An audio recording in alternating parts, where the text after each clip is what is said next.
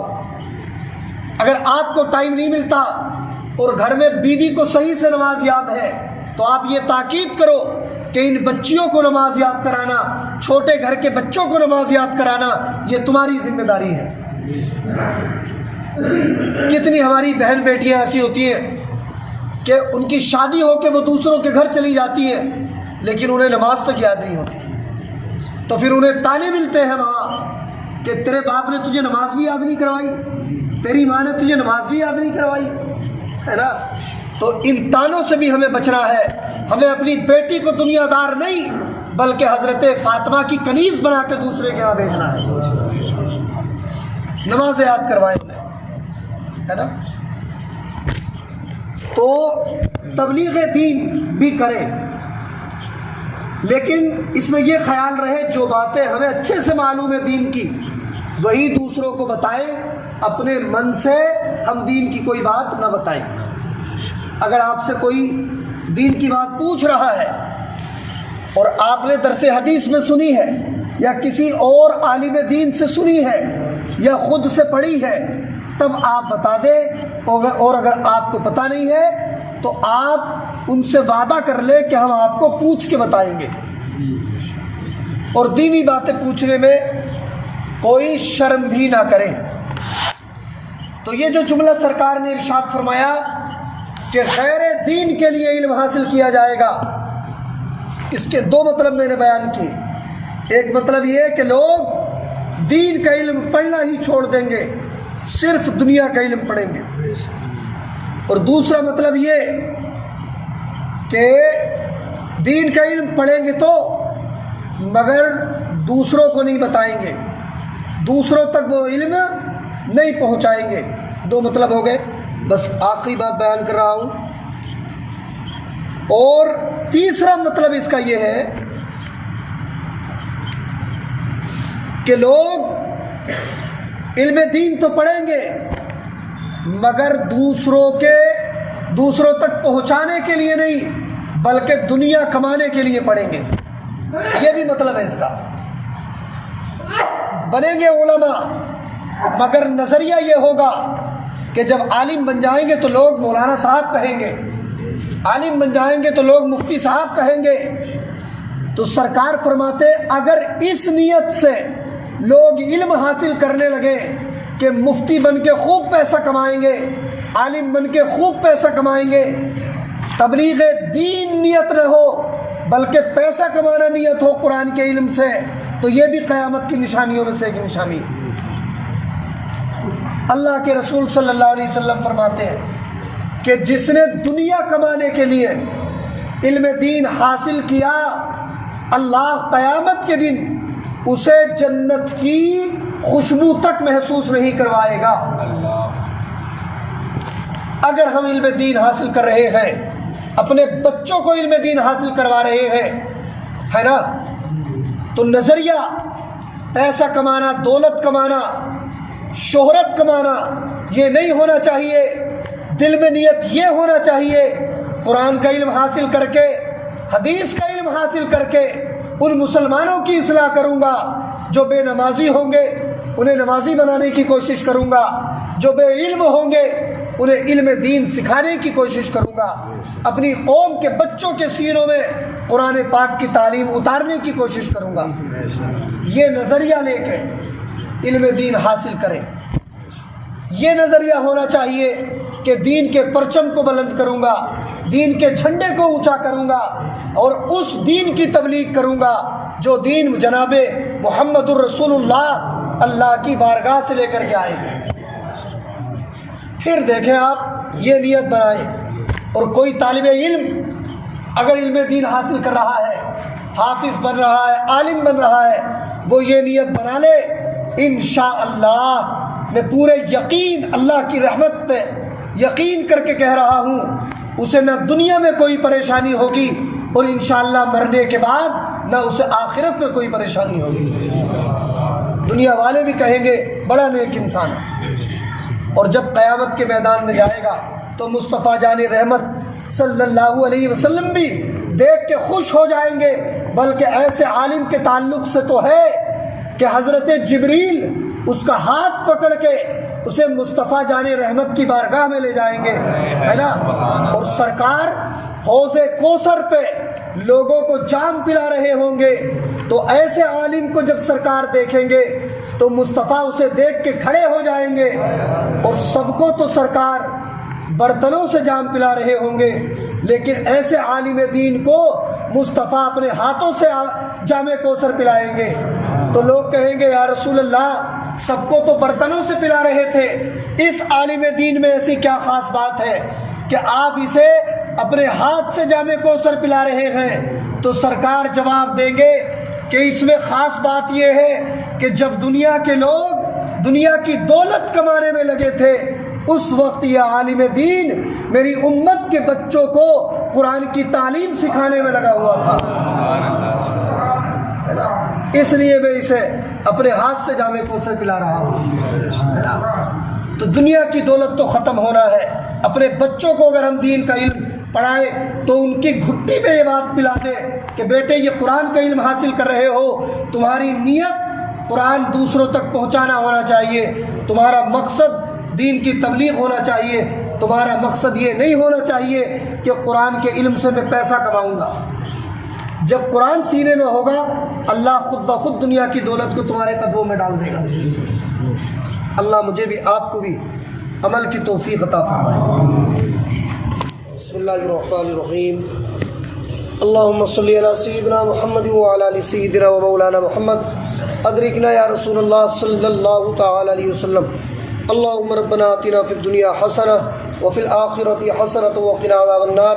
پروردگار دو عالم، یہ درس حدیث ہوا، اس میں اگر کوئی بھی غلطی ہو گئی ہو اللہ معاف فرما، یا اللہ ہم سب کو نیک اعمال کی توفیق عطا فرما، یا اللہ ہمیں بدعمالیوں سے بچنے کی توفیق عطا فرما، یا اللہ ہمارے بچوں کو حافظ قرآن، عالم دین، مفتی دین بننے کی توفیق عطا فرما، یا اللہ ہم سب کے دلوں میں نیک جذبات پیدا فرما، تبلیغ دین کا جذبہ پیدا فرما، یا اللہ ہمیں اپنی اصلاح کرنے اور دوسرے مسلمانوں کی اصلاح کرنے کی توفیق عطا فرما، یا اللہ ہمارے گھروں میں برکتیں نازل فرما، رحمتیں نازل فرما، ہمارے روزی میں روزگار میں برکتیں پیدا فرما، ہمارے لیے رزق حلال کے دروازوں کو کشادہ فرما۔